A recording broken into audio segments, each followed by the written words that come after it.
अस्सलाम वालेकुम स्टूडेंट्स, मैं हूं मुस्तजाब हैदर, आपका फ़िज़िक्स टीचर। तो चलें स्टूडेंट्स, लाइट बोर्ड की तरफ चलते हैं और अपने लेक्चर का आगाज़ करते हैं।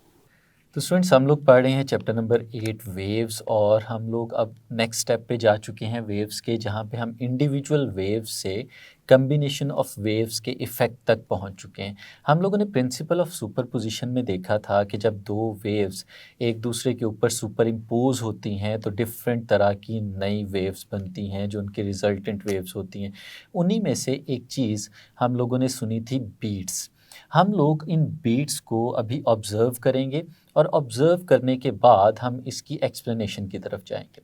लेट्स सपोज स्टूडेंट्स, हमारे पास एक साउंड है जो कि एक प्योर नोट की शक्ल में हमें मिलता है।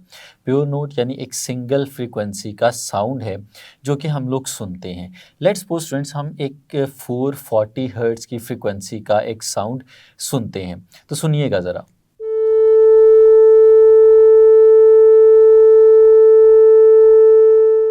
ये स्टूडेंट्स, हम लोगों ने जो साउंड सुना है ये एक प्योर नोट कहलाता है, जो 440 हर्ट्ज़ की सिंगल फ्रीक्वेंसी का एक साउंड था।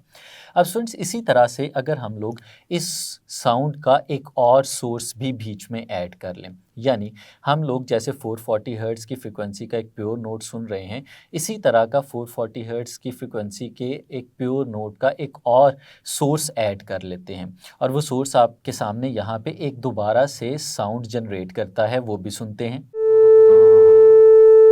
तो स्टूडेंट्स, यहाँ पे जो हम लोगों ने दो डिफरेंट सोर्सेज से जनरेट होने वाले प्योर नोट्स को सुना, तो हम लोगों ने ऑब्जर्व किया होगा कि ये दोनों साउंड्स हमें एक जैसे ही सुनाई दे रहे थे। लेकिन अब हम एक काम करते हैं कि हम लोगों ने इन्हें इंडिविजुअली अलग अलग से सुना था। अगर हम इन दोनों को एक साथ से सुने तो हमें कैसा फील होगा या कैसा उनकी आवाज़ हम तक पहुँचेगी, हम इसे भी सुनते हैं। अभी जो दोनों सोर्सेज हमारे पास मौजूद थे, हम इन दोनों सोर्सेज को एक साथ साउंड करते हैं, एक साथ चलाते हैं। तो सुनिएगा स्टूडेंट्स।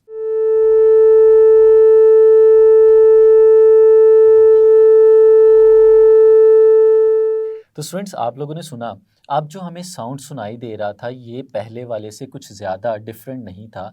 हमें ऐसे लग रहा था कि जो दोनों सोर्सेज हैं उनसे आने वाला साउंड एक जैसा ही है, उसमें कोई फ़र्क नहीं है, तो हमें एक जैसा ही साउंड सुनाई दे रहा था। अब स्टूडेंट्स, हम एक और काम करते हैं। हमारे इन दोनों सोर्सेज में से जो एक सोर्स है, हम उसकी फ्रिक्वेंसी को थोड़ा सा चेंज कर देते हैं।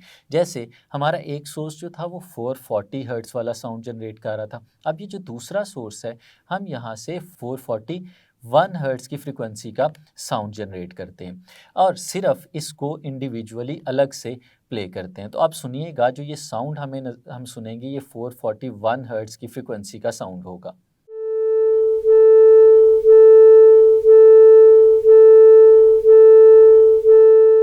अब स्टूडेंट्स, ये जो साउंड हम लोगों ने सुना ये 441 हर्ट्ज़ की फ्रीक्वेंसी का साउंड था।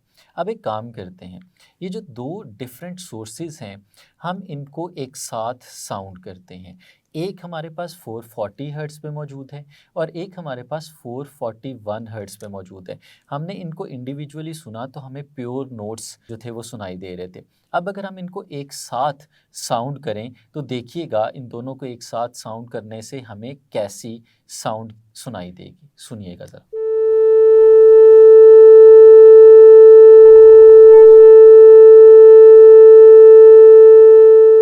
जी, तो स्टूडेंट्स, आप लोगों ने सुना, अब हमारे पास जो नोट था, जो साउंड का एक कंटिन्यूअस साउंड था, उस फॉर्म में हमें सुनाई नहीं दिया, बल्कि हमें alternatively rise and fall of sound सुनाई दिया। हमारा साउंड जो था उसका एम्पलीट्यूड बढ़ता था और फिर हमारे साउंड का एम्पलीट्यूड कम हो जाता था, वो फिर बढ़ता था, फिर कम हो जाता था। यानी साउंड में जो एक कंटिन्यूटी हमें नज़र आ रही थी एम्पलीट्यूड की, वो अब ख़त्म हो गई और हमें ऑल्टरनेटिवली राइज़ एंड फॉल ये सुनाई देना शुरू हो गए। तो स्टूडेंट्स, हम इसको एक दफ़ा फिर देखते हैं, लेकिन अब की बार हम लोग जो फ्रीक्वेंसीज़ का डिफरेंस था उसको थोड़ा-सा और बढ़ा देते हैं। एक हमारे पास 440 हर्ट्ज़ की फ्रीक्वेंसी थी, एक 441 हर्ट्ज़ की फ्रीक्वेंसी थी। अब जो 441 हर्ट्ज़ वाली फ्रीक्वेंसी थी हम उसको चेंज करते हैं और 442 हर्ट्ज़ कर देते हैं, यानी डिफरेंस इन फ्रीक्वेंसी को इंक्रीज़ कर देते हैं 2, और फिर हम इन दोनों साउंड्स को एक साथ फिर से सुनते हैं और इनका रिजल्टेंट सुनते हैं।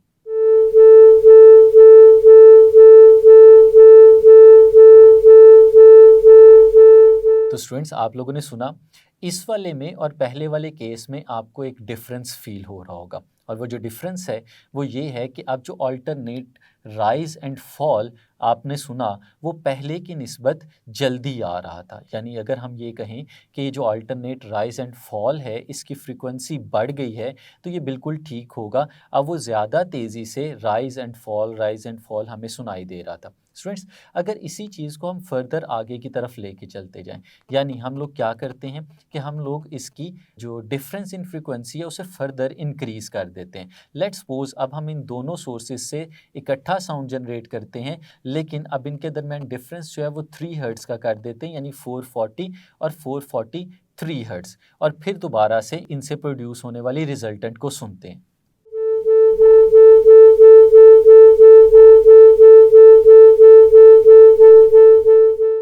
तो स्टूडेंट्स आप लोगों ने सुना होगा कि अब ये फर्दर इंक्रीज़ होता जा रहा था। हमें ऐसे फील हो रहा था कि जो फ्रीक्वेंसी है वो पहले से ज़्यादा होती जा रही है, राइज एंड फॉल तेज़ी से होता चला जा रहा है। तो स्टूडेंट्स अब हम इसे देखते हैं ऐसे कि अगर कंटिन्यूअसली हम लोग चेंज करते चले जाएं फ्रीक्वेंसी, तो उससे हमारे इस इफ़ेक्ट पे क्या जो है वो चेंजेस आ रही होती हैं। तो स्टूडेंट्स ये देखते हैं।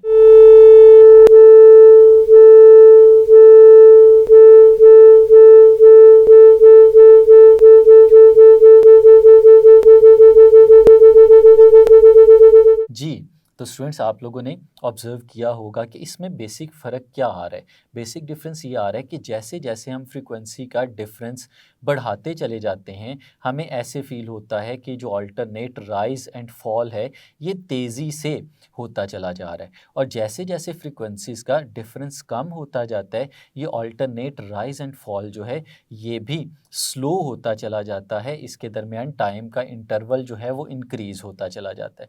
तो स्टूडेंट्स ये जो फिनोमिना अभी हम लोगों ने ऑब्ज़र्व किया, ये ज़रूरी नहीं है कि किसी एक सोर्स के फ्रीक्वेंसी को चेंज करने से आए। अगर हमारे पास जो दूसरा सोर्स है हम उसकी फ्रीक्वेंसी को चेंज कर दें, फॉर एग्ज़ाम्पल हमारे पहले वाले सोर्स जिसको हमने 440 हर्ट्ज़ पे रखा हुआ था, और दूसरा सोर्स जिसको हम 441, 442 और चेंज करते जा रहे थे। अब हम दूसरे सोर्स को अगर 440 हर्ट्ज़ पे ही रखें और पहले वाला सोर्स जो है उसकी फ्रीक्वेंसी को कम करना शुरू कर दें, यानी 439 हर्ट्ज़ करें या 438 हर्ट्ज़ करें या 437 हर्ट्ज़ करें, और फिर उससे होने वाले साउंड में चेंजेस को भी ऑब्ज़र्व करें, तो हम लोग देखेंगे कि वो डिफरेंस जो पहले हम लोगों ने फ़ील किया था वही दोबारा मिलेगा। तो स्टूडेंट्स चलें इसे भी सुनते हैं।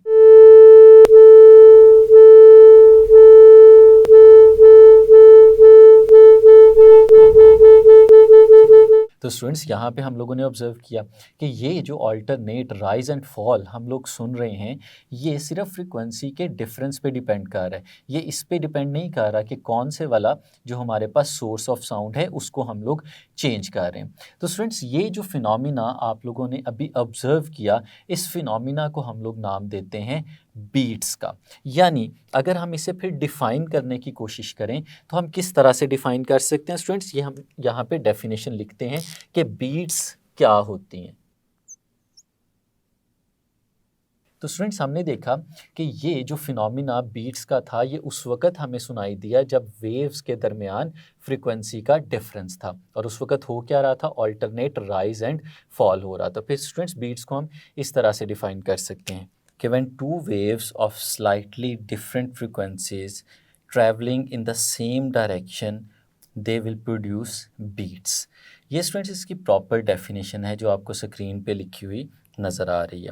और स्टूडेंट्स इसमें एक और चीज़ भी बड़ी इम्पोर्टेंट है कि अगर हम बीट्स को मैथमेटिकली लिखना चाहें तो हम किस तरह से लिख सकते हैं कि जो नंबर ऑफ़ बीट्स प्रोड्यूस होती हैं ये दो सोर्सेज की फ्रीक्वेंसीज़ के डिफरेंस के बराबर होती हैं। तो हम कह सकते हैं कि number of beats per second is equal to the difference between the frequencies of the two sources. और फिर अगर एक सोर्स हमारे पास जो फ्रीक्वेंसी जनरेट कर रहा है वो FA है और एक सोर्स जो फ्रीक्वेंसी जनरेट कर रहा है वो FB है, तो नंबर ऑफ़ बीट्स हम इस तरह से कैलकुलेट कर सकते हैं।